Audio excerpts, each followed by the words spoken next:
ఓం శ్రీమాత్రే నమః. అందరికీ నమస్కారం. బ్రహ్మంగారు చెప్పినట్లు ఏప్రిల్ 2025 నుండి ఖచ్చితంగా జరిగే 5 సంఘటనలు ఇవే. బ్రహ్మంగారి కాలజ్ఞానం ప్రకారం 2025 ప్రథమార్థం ఏప్రిల్ నుండి జరగబోయే 5 భయంకర సంఘటనలు ఇవే.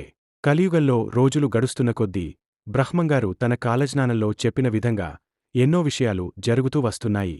మరికొన్ని రాబోయే రోజుల్లో ఖచ్చితంగా జరగబోతున్నాయి. బ్రహ్మంగారు తన కాలజ్ఞానాన్ని ఒక్కసారే చెప్పలేదు. వివిధ సందర్భాలలో వివిధ వ్యక్తులకు కాలజ్ఞానాన్ని బోధించారు. వాటిలో కొన్ని గ్రంథస్థం అయ్యాయి, మరికొన్ని మాత్రం రహస్యంగానే మిగిలిపోయాయి. భవిష్యత్తుని తన మనోనేత్రంతో ముందుగానే దర్శించిన మహనీయులు బ్రహ్మంగారు. రాబోయే రోజుల్లో జరగబోయే సంఘటనలను సంవత్సరాలతో సహా ఖచ్చితంగా వివరించారు. బ్రహ్మంగారు తన కాలజ్ఞానంలో చెప్పిన విధంగా 2025 అనగా శ్రీ క్రోధినామ సంవత్సరం నుండి శ్రీ విశ్వవసునామ సంవత్సరం వరకు జరగబోయే వింతలు, విశేషాలు గురించి ఇప్పుడు ఈ వీడియోలో మనం తెలుసుకుందాం. కాబట్టి వీడియోను ఎక్కడా స్కిప్ చేయకుండా చివరి వరకు చూడండి. అప్పుడే మేము ఏం చెబుతున్నామో మీకు పూర్తిగా అర్థమవుతుంది. ముందుగా జై శ్రీరామ్ అని కామెంట్ చేయండి. అలాగే జై వీర బ్రహ్మేంద్ర స్వామి అని కామెంట్ చేయండి. భూమిపై హఠాత్ మార్పులు, ప్రకృతి విధ్వంసం వంటి ఘటనలు సంభవించవచ్చని సూచన. ఏప్రిల్ నెల నుండి వరుసగా ప్రకృతి తుపానులు, భారీ వర్షాలు, కొన్ని ప్రాంతాల్లో భూకంపాలు కనిపించవచ్చు. అంతర్జాతీయ స్థాయిలో రాజకీయం మారబోతుందని సూచన. కొన్ని దేశాల పాలనల్లో పెద్ద పెద్ద మార్పులు, పాత శక్తుల పతనం, కొత్త శక్తుల ఆవిర్భావం కనిపించవచ్చు. ఆధ్యాత్మిక మెలకువ పెరుగుతుంది. వైదిక ధర్మం పట్ల ఆకర్షణ పెరుగుతుంది. బ్రహ్మంగారు చెప్పినట్లుగా సత్యానికి విలువ పెరుగుతుంది. ధర్మ మార్గంలో నడిచేవారికి శక్తుల కటాక్షం కనిపిస్తుంది. బ్రహ్మంగారి చెప్పిన ప్రకారం 2025లో అద్భుతమైన ఔషధ గుణాలుగల ఔషధ మొక్కల గుర్చి ప్రజలకు అవగాహన వస్తుంది. పాత ఔషధ రహస్యాలు బయటకు వస్తాయి. ధన సంబంధమైన మార్పులు, ఊహించని రీతిలో కొంతమందికి అదృష్టం కలుగుతుంది. అలాగే కొంతమంది వ్యాపారాల్లో అశాంతిని ఎదుర్కొంటారు. 2025 సంవత్సరం నుండి అనగా శ్రీ విశ్వవసునామ సంవత్సరం నుంచి ప్రపంచంలో అనేక భయంకరమైన సంఘటనలు జరగబోతున్నాయి. ఒకవైపు యుద్ధాలు, మరోవైపు ప్రజల మధ్య వర్గవైషమ్యాలు. ఈ పరిస్థితులు దేశాలను విలవిల్లాడిస్తాయట.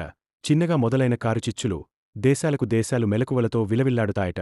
అగ్రరాజ్యం వివిధ వింత పోకడలతో చులకన అయిపోతుందని చెబుతారు. యుద్ధాల వలన బంగారం, ముడి చెమురు ధరలు విపరీతంగా పెరిగి సామాన్యులకు అందుబాటులోకి రాకుండా ఉంటాయట. కాసు బంగారం ₹1,00,000 దాటిపోతుందని చెప్తున్నారు. కొత్త రోగం ఒకటి పుట్టి చడి చప్పుడు లేకుండా చాప కింద నీరుల పరిస్థితి ఏర్పడుతుందని చెప్పారు. ఈ రోగం వలన ప్రజలు ఒంటిమీద బొబ్బలు లేచి ఆర్తనాదాలు చేస్తూ చనిపోతారట. సెప్టెంబర్ 2025 నెలలో భారతదేశం తూర్పు సముద్రంలో ఒక సుడిగాలి పుట్టి ఉప్పెనలాగా విరుచుకుపడి తీర ప్రాంతాన్ని మొత్తం అతలాకుతలం చేస్తుంది. ఒకవైపు ప్రజలు తుఫాను, వరదలతో అల్లల్లాడిపోతుంటే మరోవైపు కొన్ని ప్రాంతాల్లో తాగడానికి చుక్కనీరు లేక తీవ్ర దుర్భిక్షం అనుభవిస్తారట. 2025 శ్రీ విశ్వవసునామ సంవత్సరం ఆషాఢశుద్ధ అమావాస్య నుండి దేశంలో వింత వింత సంఘటనలు జరగడం మొదలవుతాయట. సముద్రం ఉన్నట్టుండి ముందుకు వస్తుంది. రాత్రికి రాత్రి తీరప్రాంతం అంతా మునిగిపోతుంది.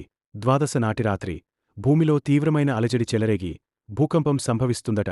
కాని ఈ ప్రకృతి వలయం వల్ల ఎంతోమంది ప్రాణాలు కూడా కోల్పోతారని చెప్తున్నారు. ఆకాశం ఒక్కసారిగా రంగులు మారుతుందట. పిడుగుల వర్షం కురిసి ఎంతోమంది చనిపోతారట. రాత్రిపుట కుక్కలు గుంపులుగా చేరి వింత వింతగా అరుస్తాయట.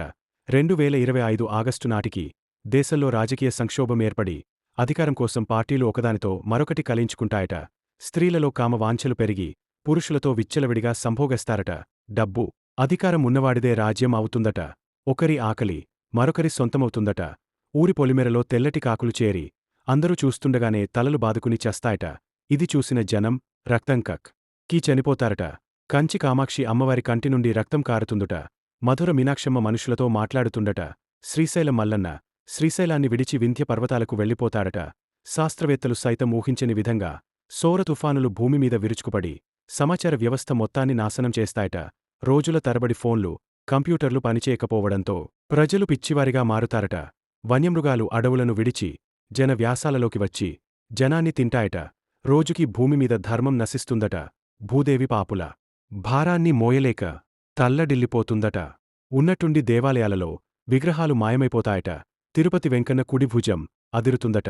రాత్రిపుట స్వామివారి ఆలయం నుండి వింత వింత శబ్దాలు వినిపిస్తాయట. కనకదుర్గమ్మ ముక్కుపుడకను కృష్ణమ్మ అందుకోవాలని రకరకాలుగా ప్రయత్నాలు చేస్తూ ఉంటుందట. వేప చెట్టుకు మామిడికాయలు కాస్తాయట, చింత చెట్టుకు మల్లెపులు పూస్తాయట, వెంపలి చెట్లకు నిచ్చెను వేసేవాళ్లు పుడతారట. స్త్రీలు 7 సంవత్సరాలకి గర్భం దాలుస్తారట. పతివ్రతలు పతితలు అవుతారట. ఉప్పుగుండూరులో ఊరు చెరువులో ఉత్సవాలు పుడతాయట. పందికడుపున ఏనుగు, మేకకడుపున పంది పుడతాయట. శ్రీశైల శిఖరాన అగ్నివర్షం కురుస్తుందట. అది చూసిన నంది పెద్దగా రంకెలు వేస్తుందట. భ్రమరాంబిక అమ్మవారాలయంలోకి ముసలి ప్రవేశిస్తుందట. కృష్ణానది మధ్య బంగారురథం పుడుతుండగా అది చూసిన వారి కళ్ళు చీకటి అయిపోతాయట. రాత్రింబవళ్ళు గ్రద్దలు గుంపులు గుంపులుగా కూడి అరుస్తాయట. నీటిలోని చేపలు తాము చస్తామని పలుకుతూ బయటకు వచ్చేస్తాయట. కోమటి కులంలో 25 గోత్రాల వారు మాత్రమే మిగిలి ఉంటారు. వర్ణవ్యవస్థ మొత్తం నాశనం అయిపోతుందట. భూమి మీద భారీ వర్షాలు, ఎండలు అతి తీవ్రమవడం, ప్రాంతాల మధ్య వాతావరణంలో విపరీతమైన తేడాలు కనిపించబోతున్నాయి.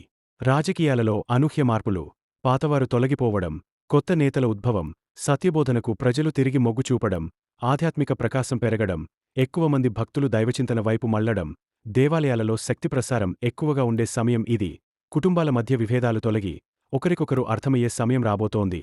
ఇది ప్రేమ, శాంతి, సామరస్యానికి ప్రారంభం. కొన్ని వ్యక్తులకు దేవతల కటాక్షం చాలా స్పష్టంగా కనిపించబోతుంది. కనిపించని రక్షణ, అనుభూతి రూపంలో మార్గదర్శనం పొందే అవకాశం. ఇది దైవ అనుగ్రహానికి ప్రతీక. కులాంతర, మతాంతర వివాహాలు ఎక్కువైపోతాయట. 4 వర్ణాలవారు కూడా మద్యపానంతో భ్రష్టులవుతారట.